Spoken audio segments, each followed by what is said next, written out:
Anne was someone who had a huge impact not only on her local community, but all across the world, helping those who were underserved.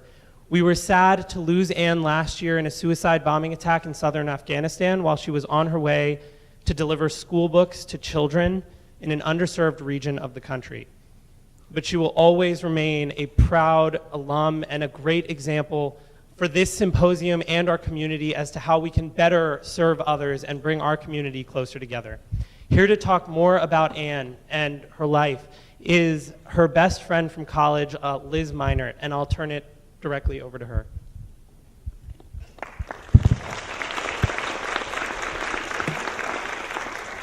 Thank you.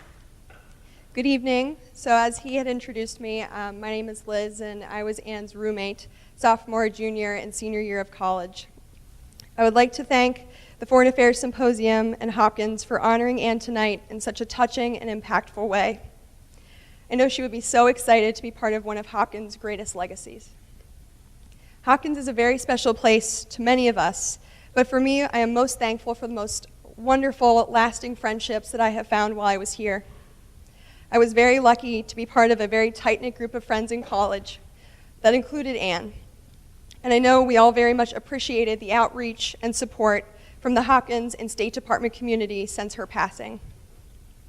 I would like to now share some insight into who Anne was and what made Anne the person that we all loved, particularly during her time at Hopkins and the amazing 9 years that I had the honor of being her close friend. To know her was to love her and to laugh with her. And I hope you come away from this with a better understanding and appreciation for what a stellar human being, best friend, and humanitarian she was.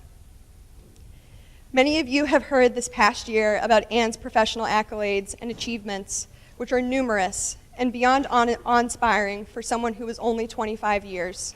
However, as her college roommate, I can assure all of you that she was a normal college student.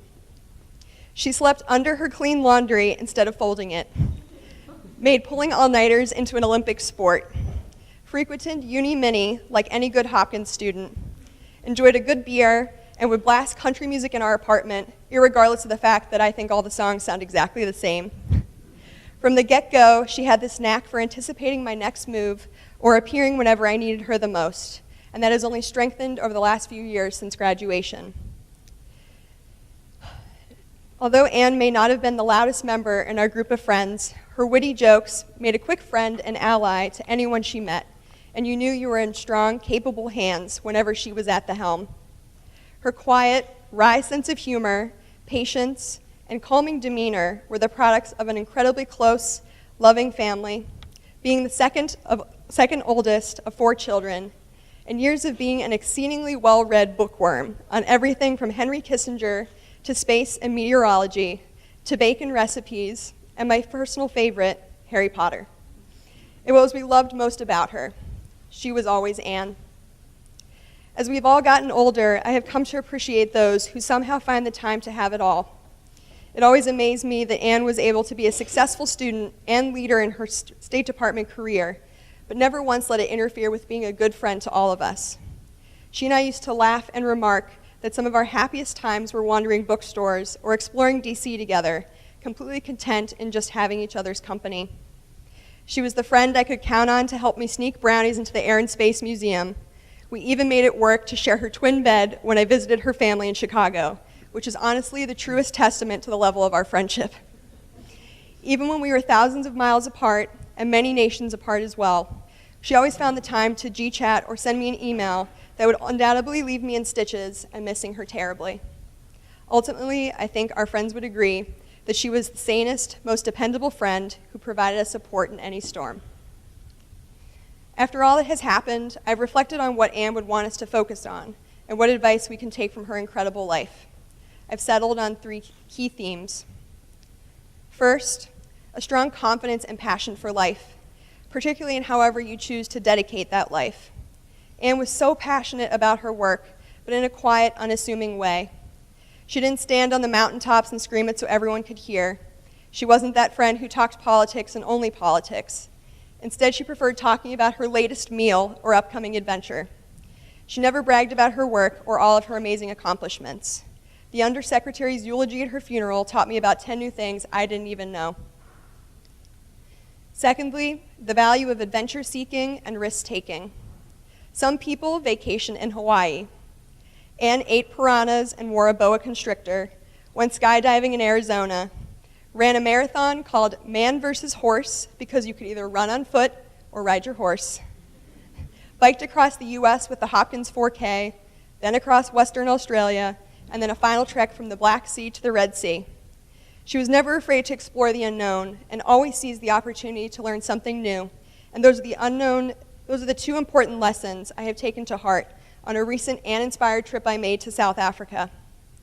She was the fearless Indiana Jones turned diplomat amongst us, and we loved every minute we got to live vicariously through her. The third and final theme was the importance of patience and faith. Anne's dream had always been to be in the Foreign Service. She applied the winter of our senior year and went through the incredibly rigorous application process. Exams, team-based interviews, panel interviews. I remember her coming home into the apartment after her interviews, both completely exhausted, but bouncing off the walls with excitement at the same time. This is what she was meant to do, and she was sure of it. But then she didn't hear from them for a few months, just an email here and there. So we graduated, she moved home, and worked for a tax attorney's office. She was there for a few months, and then decided she had had enough of that. No offense to any tax attorneys in the office. With her strong convictions and rational decision-making, she made up her mind, and she went with it.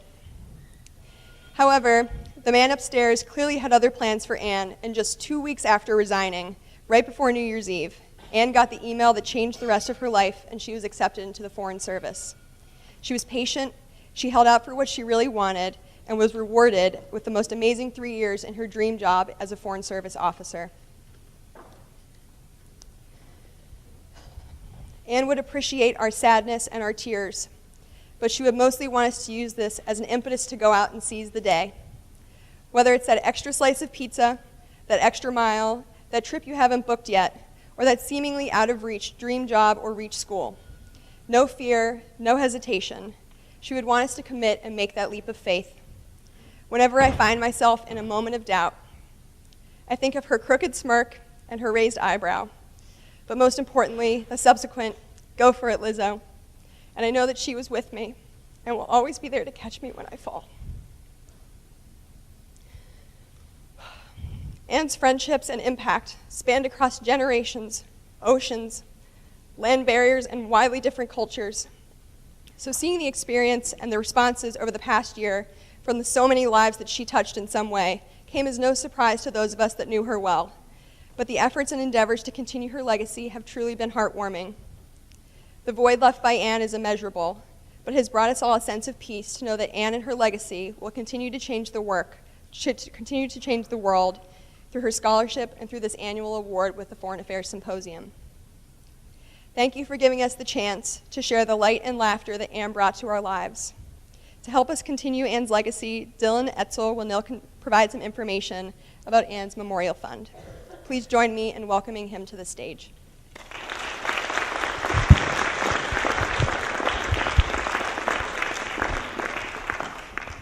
Hello, my name is Dylan Etzel, class of 2017 FAS staff member. I am fortunate enough to be here at Hopkins pursuing goals of a career in diplomatic solutions to the resource crises unfolding on the global stage. Anne, through her work in foreign service, is a role model to me. Anne not only recognized the desire of Afghani children to obtain an education, but also that it takes the utmost determination to complete this task. I see this level of determination around me every day on campus here. Unfortunately, not every aspiring diplomat can afford an education. Donating to the Anne Smedinghoff Memorial Fund will help students make their goals of international betterment a reality. Thank you.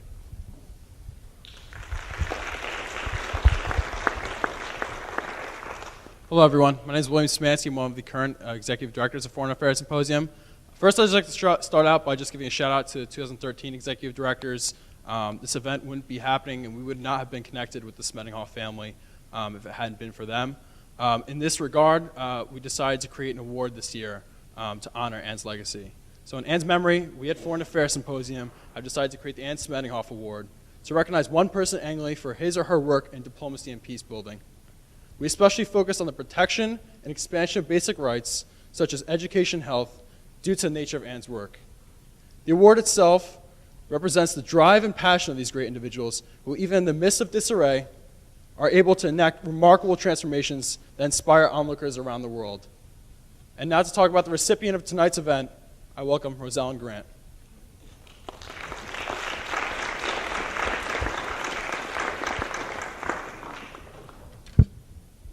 Thank you. Ms. Shabana Basij-Rasikh is the inaugural recipient of the Anne Smedinghoff Memorial Award. Ms. Basij-Rasikh was born and raised in Kabul, Afghanistan, under the reign of the Taliban. During that time, she completed her secondary education largely in secret. After finishing high school in Wisconsin through a competitive youth exchange studies program sponsored by the U.S. State Department, Shabana attended Middlebury College, graduating magna cum laude in international studies and women and gender studies. She went on to study Arabic and Islamic law at Alexandra University in Egypt. During college, Shabana founded HELA, a nonprofit organization dedicated to empowering Afghan women through education. She was the recipient of the Vermont Campus Compact 2011 Kunin Public Award for Outstanding Public Service, Effective Leadership, and Community Building. After graduation, she co-founded SOLA, the School of Leadership Afghanistan, a nonprofit that helps exceptional young Afghan women access education across the globe. At this time, it is my sincerest honor to welcome Mr. and Mrs. Smedinghoff to the stage to present the first annual Anne Smedinghoff Award.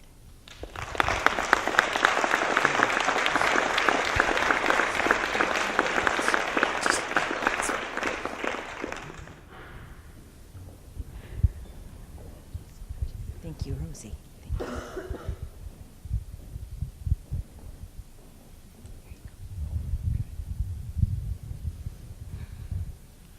I'd like to begin by thanking the Foreign Affairs Symposium for doing this memorial for our daughter Anne and for setting up the Anne Smedinghoff Award. We really appreciate what they've done. Anne's time here was a time she really treasured. She really learned a lot here, and it really helped form her and the work that she did. When Anne was in Kabul, a lot of the work that she did involved dealing with helping to improve the education system in Afghanistan and with working with women and women's groups to improve their situation in Afghanistan as well. And as Nikhil mentioned earlier, it was on a trip actually to deliver books to a school when she was killed by a suicide bomber. So I think it's really fitting that the first recipient of the Anne Smedinghoff Award is Shabana, as she really has done so much and has lived through so much in Afghanistan in terms of the problems that exist there, brought about by the Taliban and other situations. So I'd like to call Shabana up to the stage, and we'd like to present Shabana with the Anne Smedinghoff Award.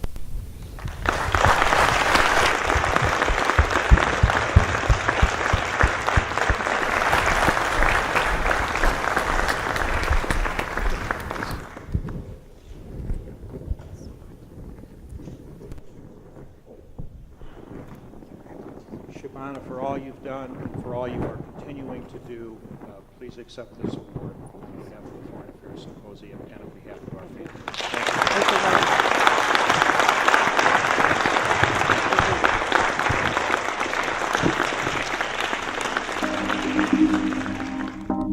Thank you.